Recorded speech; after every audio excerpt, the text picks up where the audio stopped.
Did you miss me?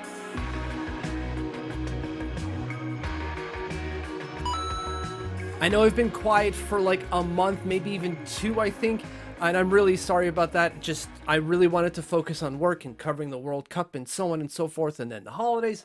Anyways, I'm sorry, but I'm back. And there's no better way to get back into things than looking at the Islanders' top 5 prospects in the prospect pool. Now, for the veterans of the channel, you know how I do this. I look at NHLe across every single prospect within the prospect pool to see who's got the higher value. Now, it's not the perfect evaluation. It's not the best one, obviously. Stats aren't telling you the full picture, but I think it's a good barometer to tell us who the top guys are in the prospect pool now. Who's performing at the highest rate effectively is what this is doing. The top 5 guys in the Islanders prospect pool are, in order, Russ Ishiekov, Robin Salo, Otto Koivula, Samuel Bolduc, and William Dufour. Now, their respective NHLEs there, you can see, are pretty close. There's not a whole lot separating them, so if I rounded it to whole numbers, there'd be a bunch of guys just stuck at like 24. And so I've added those little 2 points after the decimal to just kind of allow us to give each player some breathing room to be a definite 1, 2, 3, 4, or 5 on the list. Now, you should also know that these numbers have a deflator based off of age.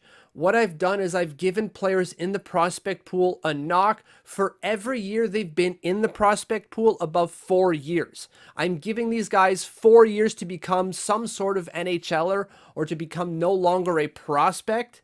And if they're still in the prospect pool, they get a knock. It's not a huge one, but it's a knock, right? Because the fact that Otto Koivula has been here for 6 or 7 years, it is, and same thing with Colin Adams, it just kind of like, cool, like at this point you should be near the NHL, and if you're not, well then, sorry, you're not really an NHLer.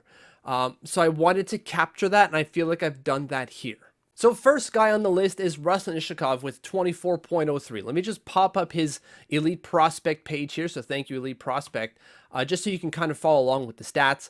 So let me scroll down to the stats. He's with the Bridgeport Islanders, obviously 23 points in 29 games for Russ Ishiekov, who's had a pretty darn good year for the Bridgeport Islanders. Obviously, those points really do stand out. He started the year absolutely on fire, kind of tailed off for a bit, as we all expected he would, and now he's kind of feeling the rhythm again.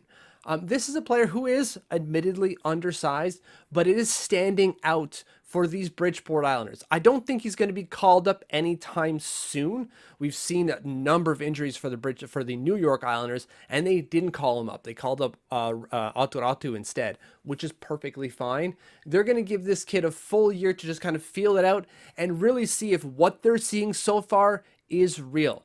There's still some things that Russ needs to work out in his game, and they're going to give him a year at least to work it out.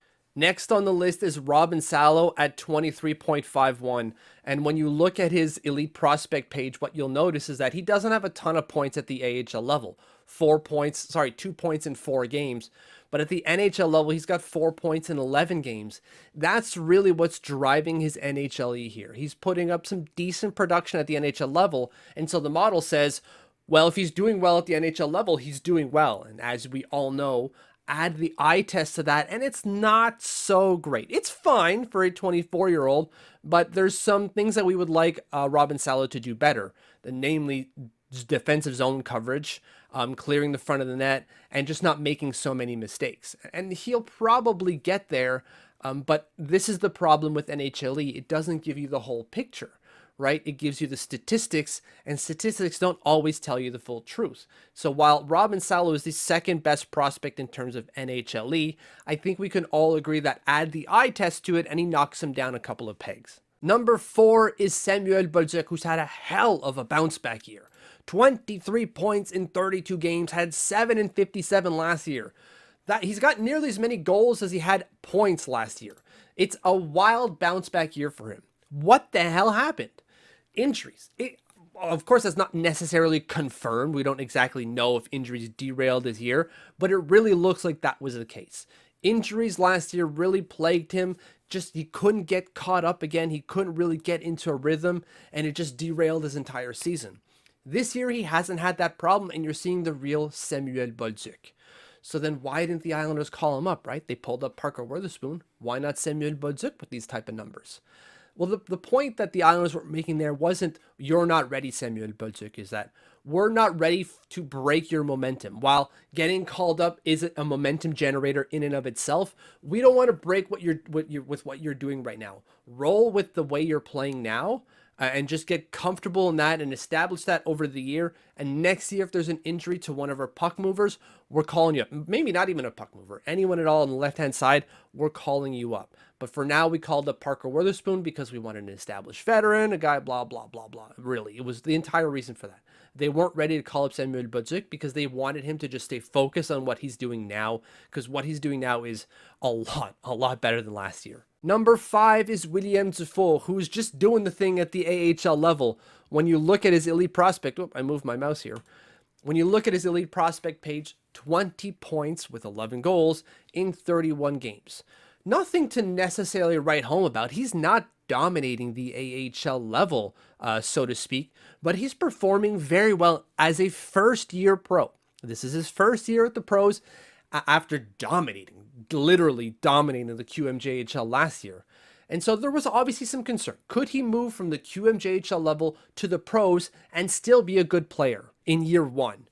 Yes, that is yes. Does that mean he's on a trajectory to the NHL? Still to be seen, but encouraging signs from a guy who's taking his first steps at the pro level. He already has 11 points in 31 games, 11 goals and 20 points in 31 games. He is trending in the right direction.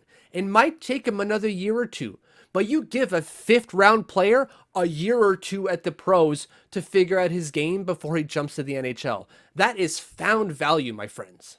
That's your top 5 prospects in the Islanders prospect pool based off of NHLe. I understand it's not a complete picture. This doesn't include eye test. So then who's in your top 5 based off of my NHLe rankings and the eye test, your eye test? I assume some of you are going to say Alex Jeffries. You're absolutely correct. He should be in there. Some of you are going to say Aatu Räty, and you're absolutely right. He should also be on there. Who's in your top 5? Thank you for watching. Thank you for having patience in me and waiting for so long for a video. Thank you for following. Thank you, thank you, thank you. And if you haven't subscribed yet, please hit that button. And if you have, back to the thank you, thank you, thank you.